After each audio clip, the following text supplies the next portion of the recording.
Bismillahirrahmanirrahim. Alhamdulillahirabbil alamin wassalatu wassalamu ala asyrafil anbiya'i wal mursalin sayyidina wa maulana Muhammadin wa ala alihi wa sahbihi ajma'in. Amma ba'd.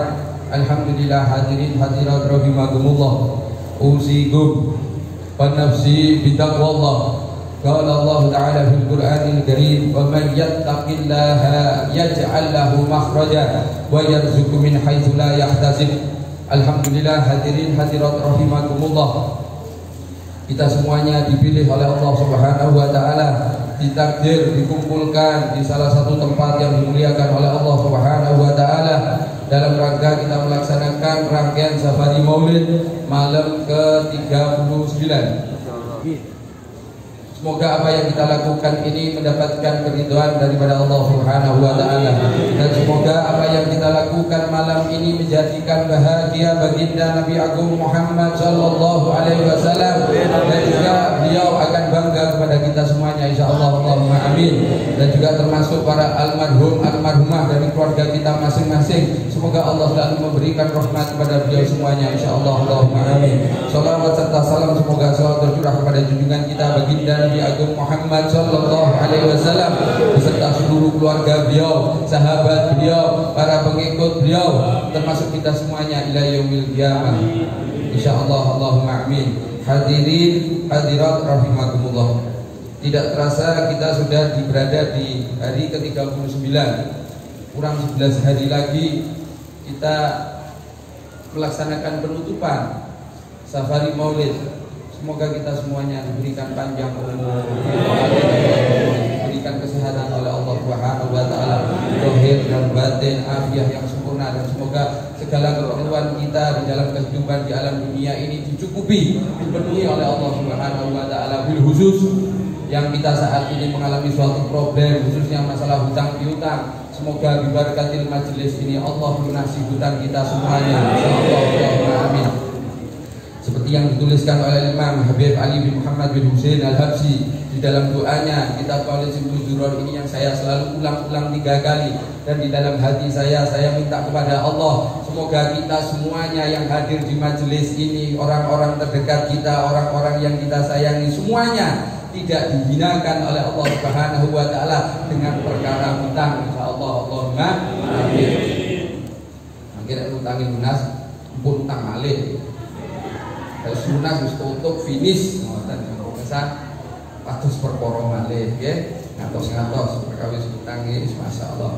Hadirin hadirat rahimakumullah. Apa yang kita lakukan di dalam majelis ini insyaallah tidak ada yang melanggar daripada syariatnya baginda Nabi Agung Muhammad sallallahu alaihi wasallam. Tidak ada yang melanggar daripada syariatnya Allah Subhanahu wa taala. Termasuk di sini ada buhur yang kemarin sempat menjadi trending topik.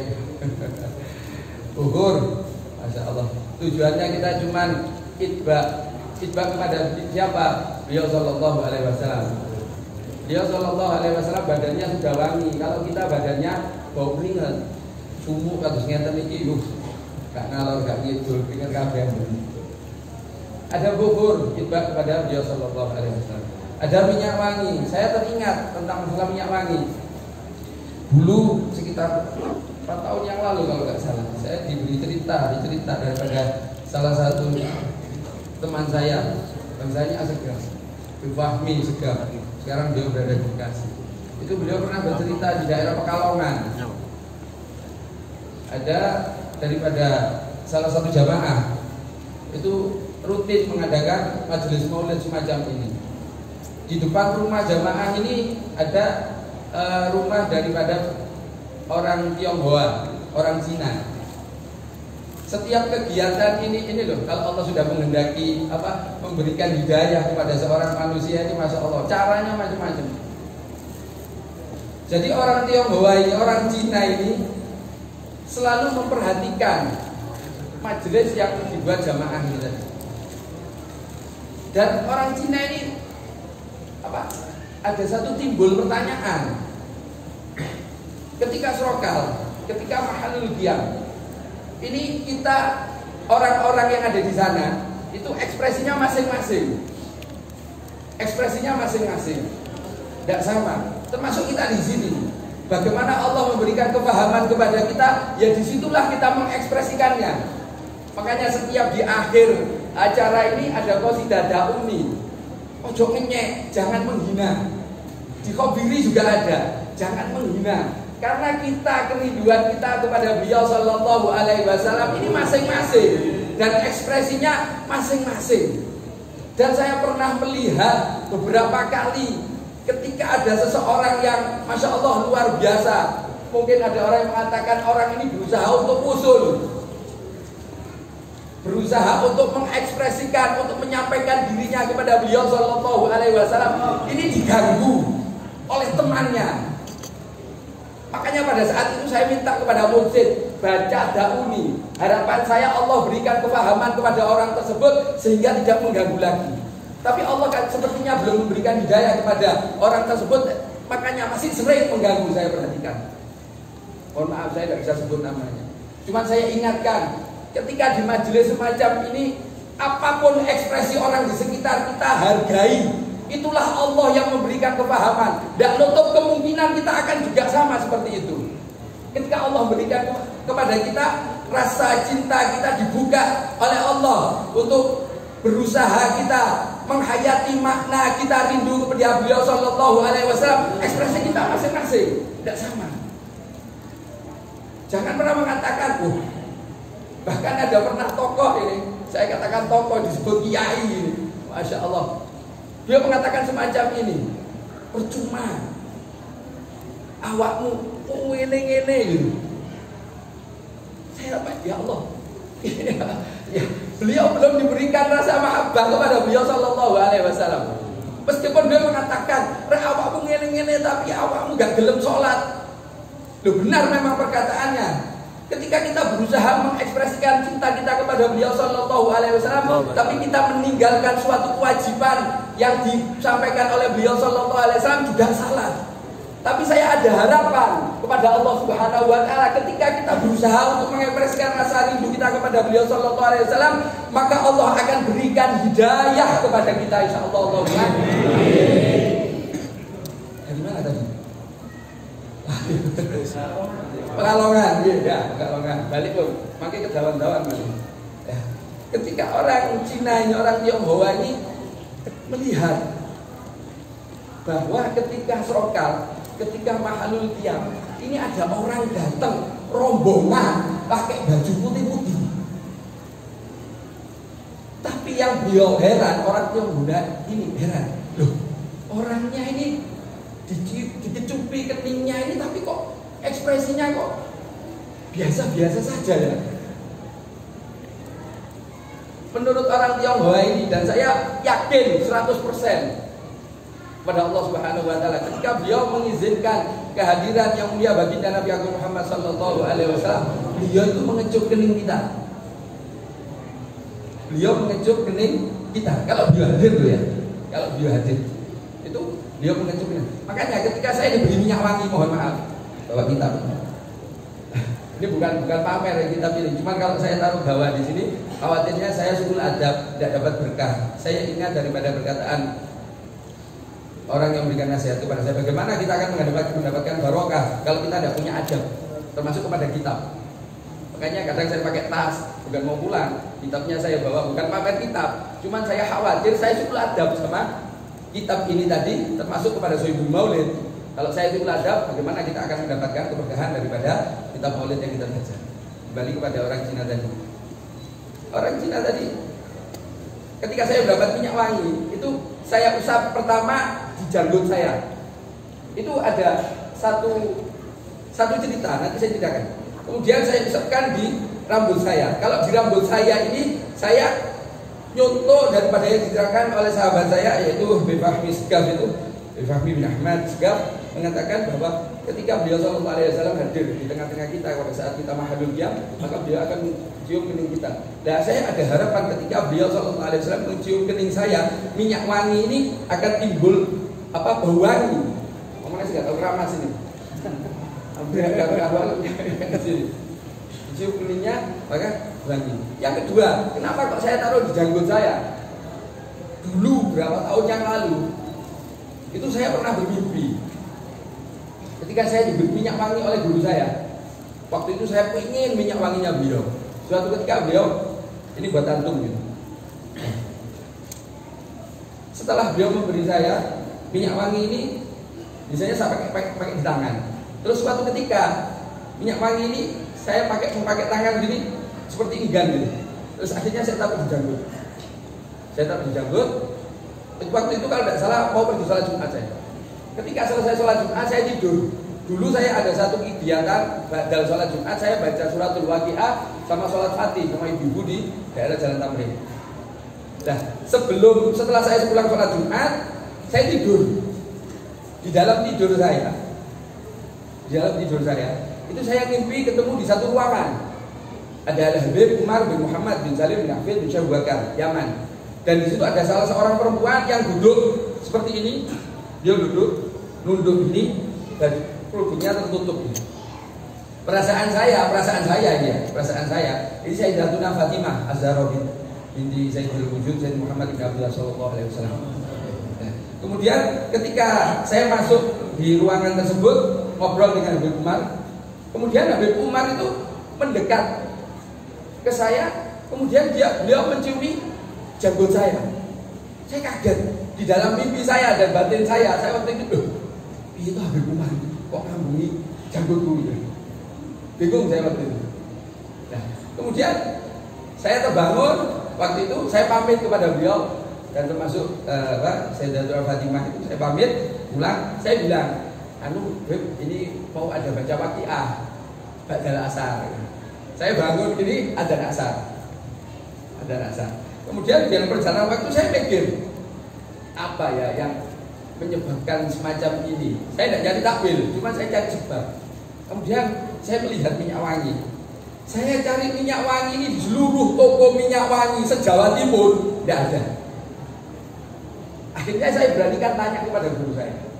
Setelah saya cerita, saya bermimpi semacam ini, kemudian saya tanya, ini judul parfumnya apa?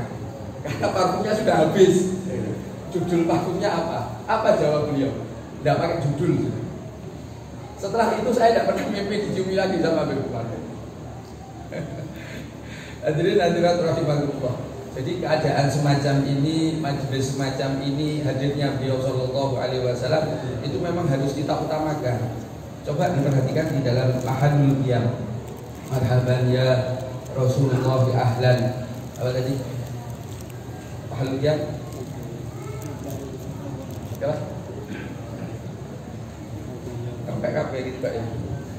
Di situ kalau nggak salah artinya dengan kehadirannya beliau sallallahu alaihi wasallam kita ini termasuk orang yang beruntung. Dengan kehadirannya beliau sallallahu alaihi wasallam di tengah kita ini termasuk orang yang beruntung.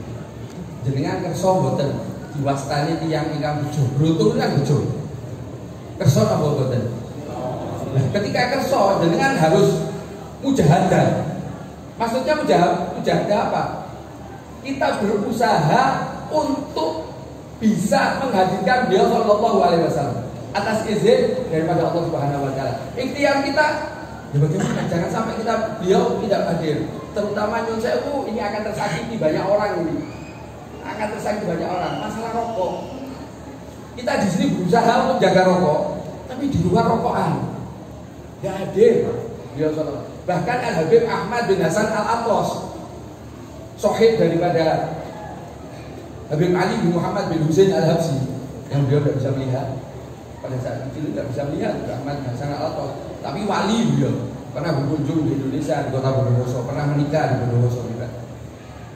Beliau bertemu dengan baginda Nabi Agung Muhammad SAW dan dikatakan kenapa beliau kok menjauh daripada arena maulid seperti yang pernah dialami oleh Habib Abdullah bin Abdul Qadir bin Ahmad bin Rudi. Kemudian baginda Nabi Agung Muhammad SAW mengatakan seperti ini. Di arena maulid ada tembakau. Mohon maaf, di arena maulid ada tembakau. Nah ini loh saya katakan mujahadah.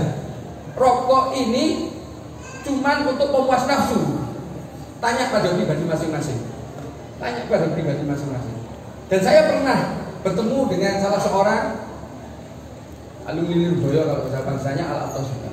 Ketika saya berbicara dengan beliau, langsung beliau menjawab, walaupun anak ini paham tentang masalah ini. Maksudnya dia menunjukkan rokok ini. Ana paham, cuman ana tidak bisa. Ana kalah sama nafsu. Tapi beliau menghormati. Ketika beliau hadir majelis, tidak dibawa rokoknya ini, ditaruh di rumah. Kita tidak rokokan, tapi ngesak. Sama saja. Kalau menurut Habib Ahmad bin Hasan Al-Abbas. Kalau Habib Abdullah, beliau menjumpai baginda Nabi Muhammad SAW dan beliau ini tidak datang sendiri, rombongan. Para wali-wali besar datang semuanya. Buktinya apa? Yang orang Cina di Pekalongan mengatakan ada orang datang pakai baju putih-putih, rombongan, tidak sendiri beliau Sallallahu Alaihi Wasallam, tidak sendiri. Dan mohon maaf, anak-anak kecil yang belum punya dosa, coba tanya ketika Mahalul Qiyam, coba tanya. Saya dulu pernah ketika bulan Ramadan, saya dulu mengadakan maulid setiap hari bulan Ramadan di Masjid Nuzulul Jariyah di Jalan Tamrin. 3 tahun atau 4 tahun yang lalu. Anak saya nomor 2 itu masih kecil. Ketika anak ini ikut dengan saya gendong. Kemudian saya tanya, saya bisiki, Habib datang. Apa yang dilakukan anak saya ini apa? Dia menoleh karena dia tak gendong menghadap ke belakang ini, kepalanya diputar gitu, nyari. Tidak ada. Gelo saya. Bukan gelo apa? Ini tadi, mungkin belum beruntung. Di hari berikutnya, saya tanya lagi, Habib datang. Ya, berapa? Banyak. Waktu datang di rumah saya ada foto abang kecil-kecil. Saya gendong, saya ingin tunjuk mana tadi yang datang. Yang ditunjuk pertama adalah Habib Muhammad bin Ahmad Al-Muhdor, Ubah Ngapel, Surabaya. Yang kedua Habib Muhammad bin Idrus Al-Habsyi, mertua daripada Habib Muhammad bin Ahmad Al-Muhdor. Yang ketiga siapa? Habib Abdullah bin Abdul Qadir bin Zubi. Selanjutnya siapa? Habib Abdul Qadir bin Ahmad bin Zubi. Dan masih banyak lagi. Anak saya menunjuk 4 orang ini. Coba kalau nggak percaya, nanti ada anak kecil gendong. Kemudian ketika Mahalul Qiyam tanya, Habibnya datang. Insya Allah dia akan mencari. Dan ini saya buktikan. Dan kemarin anak saya yang kecil, paling kecil juga saya tanya, Habibnya datang. Dia noleh dan geleng kepala. Saya tanya lagi, Habibnya datang. Enggak. Belum. Kenapa? Karena setelah tahu kalau kita ingin beruntung menjadi orang yang beruntung dengan kehadirannya bagi Nabi Muhammad SAW. Mohon maaf ini, mujahadah kita dipertaruhkan di sini. Sejauh mana mujahadah kita?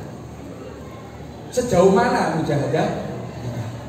Kita juga berharap kepada Allah Subhanahu Wa Taala. Kita sudah berusaha, khususnya panitia sudah mempersiapkan hal semacam ini, masya Allah luar biasa. Tinggal kita yang datang ini, apakah kita tidak mau seperti panitia memperindah keadaan semacam ini, mempersiapkan dengan sound system, mempersiapkan makanan dan sebagainya. Ini mujahadahnya panitia. Lah kita yang hadir, ojo enak-enakan, jangan enak-enakan. Ini pelajaran bagi kita. Kita sudah mengadakan safari maulid ini 3 tahun. Yang ikut mulai tahun awal, perhatikan bagaimana jamaah ketika tahun pertama, tahun kedua bagaimana, tahun ketiga bagaimana.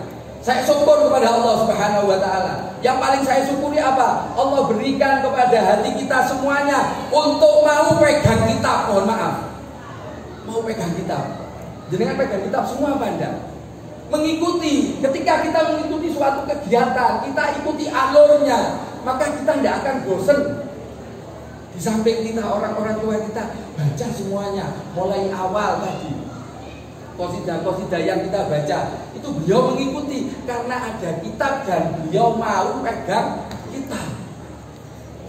Dan untuk tahun berikutnya saya berharap kepada Allah Subhanahu Wa Taala keadaan diri kita dijadikan lebih baik lagi, ditingkatkan kedudukan kita di hadapan Allah dan Rasulnya. Dengan apa? Diberikan kefahaman tentang agamanya Allah, diberikan kefahaman tentang baginda Nabi Agung Muhammad Sallallahu Alaihi Wasallam. Bukan jumlah banyaknya daripada jamaah. Jamaah banyak, tapi kalau tidak ada mujahadah di dalam diri pribadi masing-masing, nonsen, omong kosong. Omong kosong apa? Mereka pulang ya sudah selesai, besok datang lagi. ulang lagi, datang lagi. Hasilnya apa? Nggak tahu. Nah, inilah repot. Bahkan saya juga dikritik orang terdekat saya, ikut safari tapi keadaan kamu nggak lebih baik. Apa? Akhlaknya nggak baik. Itu loh. Saya loh dikritik. Tapi alhamdulillah ada yang kritik saya. Untuk koreksi pribadi saya. Kita baca maulid loh di sini. Harusnya kita menjadi contoh bagi orang-orang yang nggak baca maulid. Ini pribadi masing-masing loh ini saya koreksi di sini. Oke, pun buat kata-kata, pun ngantuk. Insya Allah mugi-mugi panjang umur sedaya. Saged nglampahi safari ngantos rampung. Anmai benjing ditakdir malih saged derek ngikuti safari maulid tahun berikutnya dan tahun berikutnya dan tahun berikutnya dalam keadaan yang lebih baik, lebih baik, lebih baik. Dan semoga kita semuanya, anak keturunan kita semuanya digolongkan dijadikan Allah Subhanahu wa taala menjadi orang-orang yang salihah, berbakti kepada Allah wa Rasuli, berbakti kepada agamanya Allah, berbakti kepada kedua orang tuanya dan berguna bagi lingkungan sekitarnya. Dan semoga kita semuanya akhir hayat kita semuanya diakhiri ditutup dalam keadaan husnul khatimah, husnul khatimah, husnul khatimah. Dan semoga kelak di yaumil akhir kita dikumpulkan bersama yang mulia baginda Nabi Agung Muhammad sallallahu alaihi wasallam di surganya Allah Subhanahu wa taala. Ya Allah, Allahumma amin. Ala hadhihi wal binatin salihah min hadrati sidal akhirah wa ila hadrati Nabi Muhammadin sallallahu alaihi wasallam wa sallim wa barik alaihi wa ala alihi al-Fatihah.